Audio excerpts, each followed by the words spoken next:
Welcome to Human-centric Work, the show where we hear from visionary thinkers and leaders who are creating ethical, sustainable businesses that benefit everyone. Today we're bringing the first in a short series looking not only at how AI will transform the world of work, but also how we can ensure ethical practices to accentuate the positives and minimize the risks of these revolutionary technologies. AI and Partners are a global professional services firm advising organizations with how best to incorporate ethical, fair and compliant AI. Their pioneering approach and innovative thinking has gained worldwide attention and partnerships with some of the world's leading businesses, but they keep their services available to businesses of all sizes and sectors. I'm pleased to say that Director Michael Borelli has joined me here to discuss how best to humanize AI. Michael, welcome to the show. Good morning, James. Great to be here with you, and thank you so much for taking your time on a Sunday. Great to see you again.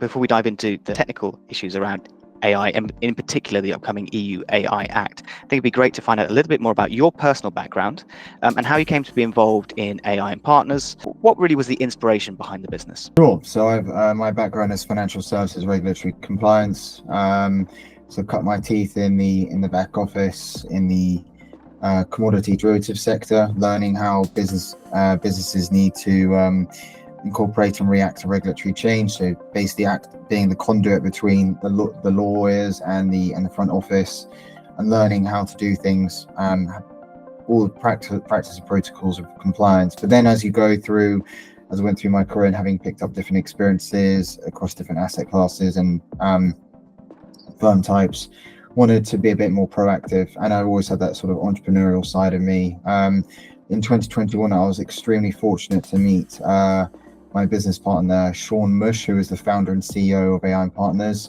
who had his vision to build a professional services firm around the EU AI Act. Sean, being the visionary himself, saw the opportunity whilst or having done implementation for GDPR as a tech accountant. So when he asked me to join his team, it's something I'd always wanted to do, to bring a product to market. So instead of being the one using the tool, you're the one actually building it based on your knowledge of the industry. And I'm very fortunate enough to be in a position where helping companies comply with a revolutionary new change in the regulation of AI. You mentioned the EU AI Act, so it'd be interesting to just define more what that act is going to entail. So what problems or challenges is the EU AI Act looking to address? And I guess by extension, what problems are you looking to solve with AI and Partners? Great question. And questions, I think these are on the forefront of many C-suites across the world. So the Act's objectives are to effectively promote the uptake of safe, secure and trustworthy and ethical AI systems in the EU, in light of the recent technological developments, and to make sure that the risks to individuals' health, safety and fundamental rights are protected in regards to the deployment of AI solutions. AI and Partners' primary goals at the moment are helping deal with three problem statements, which are: one, companies don't know what AI is, so there's a distinction between the legal and academic term. And a legal term, as far as we understand, is any asset that undertakes automatic decision making using data. So effectively any algorithm is capable of being an AI system. Two, companies don't know how many AI systems they have, and there's actually a great study by a firm called Applied Initiatives GmbH, which assessed over 110 AI systems across 2 months with a bunch of PhD computer scientists, and 40% of those were unidentified, and it took a very long time to do it. So that shows you how the problem, how difficult that process is. And three, risk classifying them. So once you've identified your systems, so in that example you have 110, what are the risk categories? So helping companies having that sort of asset inventory that shows you each AI system or algorithm or model and the risk level for each. And it's all based on time. It's all based on the fact that companies have a lot of AI systems that they use, almost ubiquitous in that sense. And the amount of time that's going to take to do an assessment of one AI system, we estimate between 5 to 8 hours. We've reduced that time with the RegTech platform to allow them to do it in 15 to 30 minutes. And there's a lot of mention of safety within the bill and in your description there. I think it'd be useful to define what is meant by safety when we're talking about AI. Sure. So in the context of the EU Act, it's product safety. So they conceptualize the view AI as a product. So it follows the same rules that you can deploy a vehicle, a manufacturing vehicle in the market, or a drug deployment, or even children's toys. So they have to satisfy safety requirements to make sure that when people interact with them, that their health, safety, and fundamental rights are not infringed. So safety is making sure that when they interact with it, it's not going to be detrimental to their detrimental to them and capable of causing harm, and harm being a range of things, including physical, psychological, mental, spiritual, or otherwise. We mentioned this is an EU regulation that's coming in. Of course, you're based here in the UK. So which companies are going to be impacted by the EU AI Act, and when expect that to come into force? Great question. So it affects any company, regardless of their location, if they have a nexus or presence in the EU.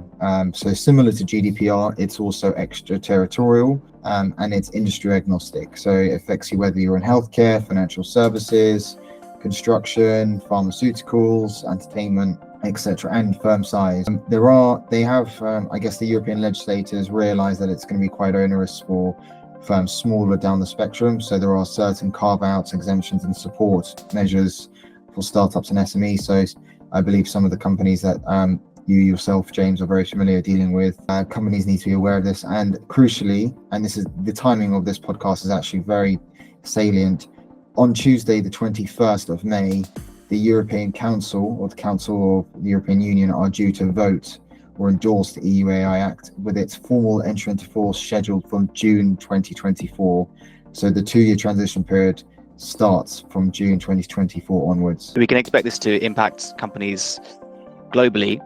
As long as have any does it mean any customers in the EU, or they're serving the EU, or having touch points in the EU in any way? Correct. Any presence in the EU from June 2024 onwards across the supply chain. And that affects whether you're providing an AI system, using an AI system, or distributing, manufacturing a system, and the extension of the supply chain. So if you're providing components, tools, techniques, software to the providers, then you're also within scope of that as well. So this is really, this is likely to affect potentially every business that's out there if they have some form of online presence, or interacting with any kind of digital products, because we're seeing AI become embedded almost across the board now with most systems that are already operating.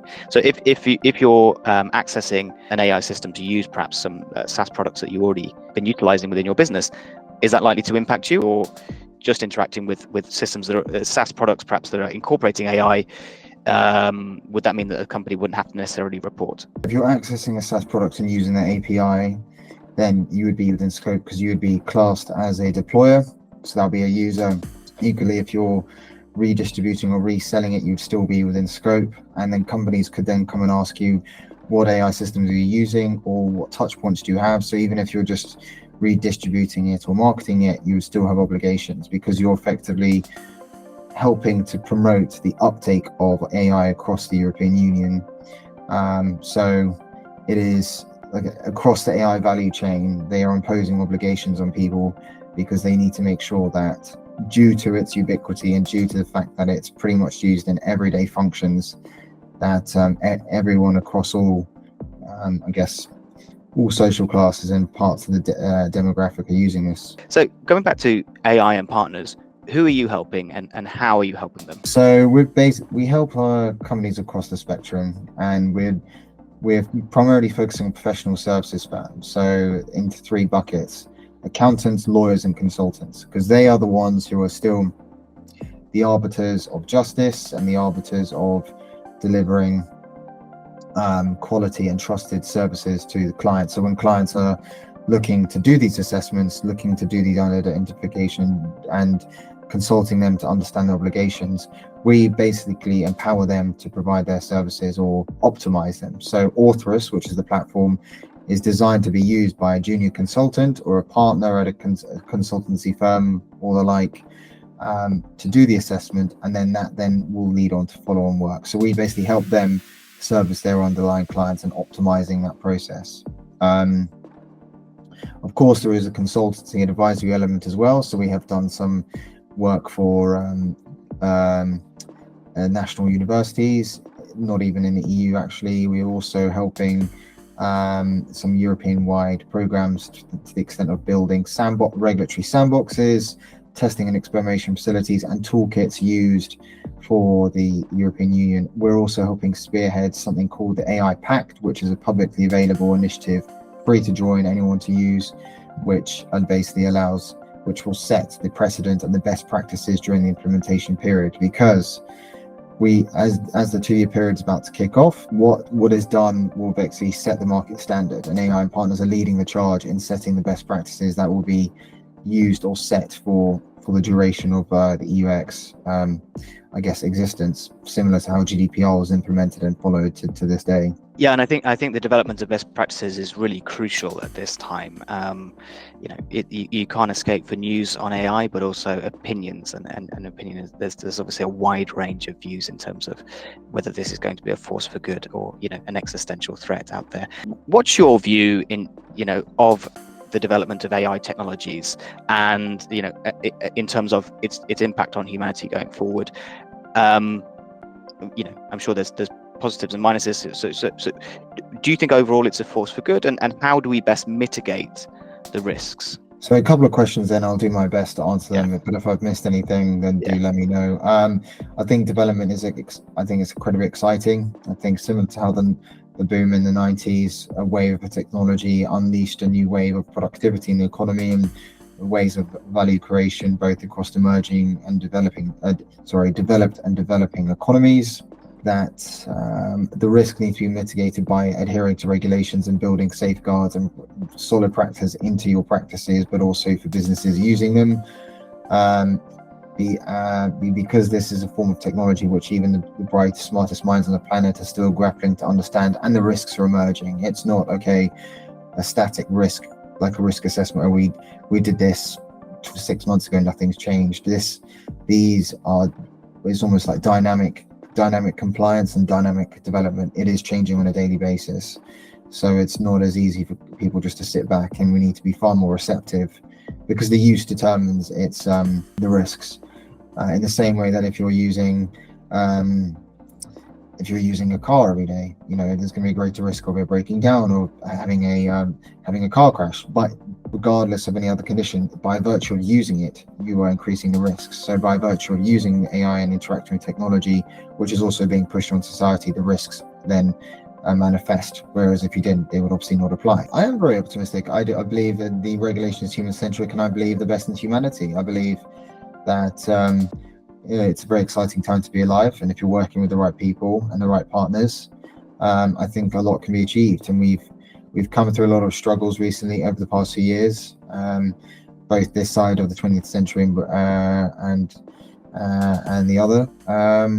I think if we collaborate, there's always going to be vested interest and a small select group of people or things that are outside of your control. But I'm very optimistic, and it's great to see international alignment. So, for example, this week we saw that the Council of Europe also endorsed the first treaty on AI, which complements the EU AI Act. We're also seeing the United Nations also had a treaty on the first in history on frontier technology, which is focused on AI. So international forces are converging on something, because we all believe we can see the universal appeal of this.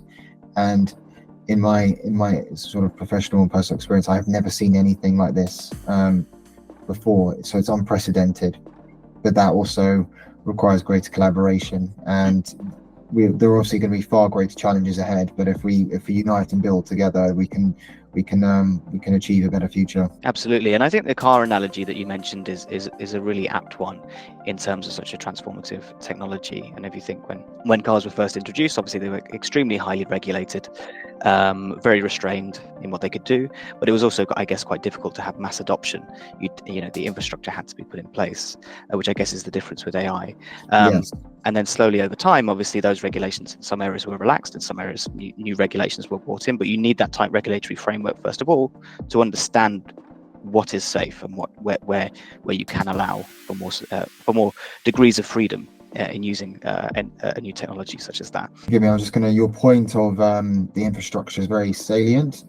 Just want to mention, so the purists or traditionalists will say that AI has been around before and there's nothing new, and they are correct. We obviously with Alan Turing in the 1950s, but what has enabled mass adoption and this new wave is exactly your point there, James.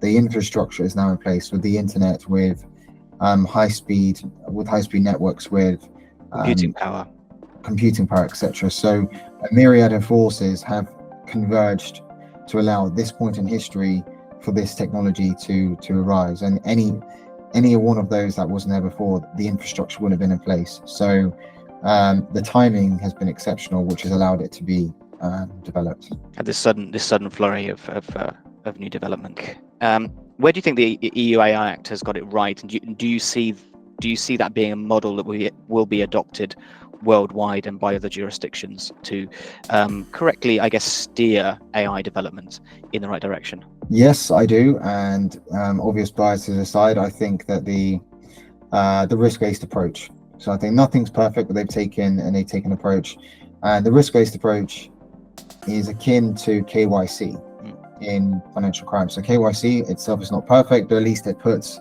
a barrier to entry for people who try to abuse the system, or people who try and perpetrate malicious or corporate malfeasance, etc. And at least you can deal with the customer based on the risk level. The same applies to the EU AI Act. So with KYAI, you know your AI system and you know how to treat it based on the risk level. So I think that's where they've got it right.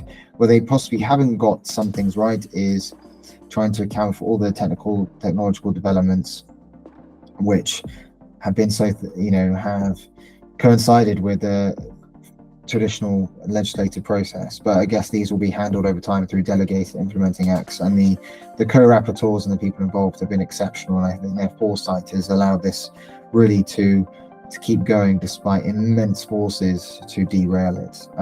Being internationally adopted or being the blueprint. So similar to GDPR, we're seeing other countries looking at it and benchmarking their process on it. So say people obviously will have views on the EU AI Act and maybe say it's too draconian or too unfocused, but we're seeing jurisdictions like China, Singapore, India, states in the US like Utah, Colorado, and even the UK here following this approach. So it is setting a global precedent, and it's fantastic to be part of this new wave. The extent of AI's adoption and therefore the regulation that is coming into place can be quite overwhelming. As you say, it's ubiquitous. It's impacting every element of particularly our online lives at the moment. What would your advice be to small businesses or perhaps individuals who, in terms of ensuring their own safety and engaging in AI in a safe, fair, compliant manner to, utilize its benefits, but as you say, be compliant with the new regulation that's coming in? Don't cut corners. Make sure you do the KYAI process, understand why you're using it, and document everything so you can clearly understand where you're using it, where your risks, where your potential risk points with respect to your use of AI may arise. Also, if you want to engage and want to scale up your business and, for example, get external funding or support in, we have our contacts and market research indicates that venture capitalists and people from the investment community take this extremely seriously. So if you're looking to scale up your business, it's going to be extremely difficult, if not almost impossible to do without these regulatory safeguards in place. Absolutely. And finally, just before we go, what's your vision for the future? How, if AI and partners are successful in your ambitions, how would you like to see the business world changed in, let's say, 10 years' time? To see the responsible uptake of safe, secure, trustworthy, and ethical AI across the economy, and to see businesses flourish. And if the AI partners can be part of others' journeys, fantastic. Basically, to see AI deployed and basically see new economies arise, and to see and have the opportunities to be able to contribute to growing networks. I think if you had asked me this question 2 years ago, it'd be nice to just be part of a network, and now AI partners are creating various networks across the globe. So it's fantastic to be on this journey and just be able to support those who see visions and connect people and see new pieces of history being made. Because when you look back in 5-10 years, I'd say that I was a part of that, and you were working with people to achieve something, as a group, as a collective, because all great achievements in history have been done as when you're working as part of a team. That is the vision, and I think and we're very passionate about what we do. So it's what we do is not going to be to the satisfaction of everyone, but it's something we're passionate about and something we continue to believe on a daily basis. Absolutely. And if I may, one final bonus question, just based on your answer there. Obviously, there's high ambitions for what AI will be able to achieve, and I totally agree that by acting as a collective with a network of ambitious businesses that are looking to solve some of the world's problems, is there anything any major issues or global challenges that you would really like to see AI be applied to fixing? What are some of the big issues in the world that you think, if applied correctly, AI could have a transformative effect? I'll answer that question in two ways. I'd say one which is emerging and one which has been there for a while. So I'd say one is probably a labour market recalibration. So I think people are going to have to reskill quickly and learn how to use this.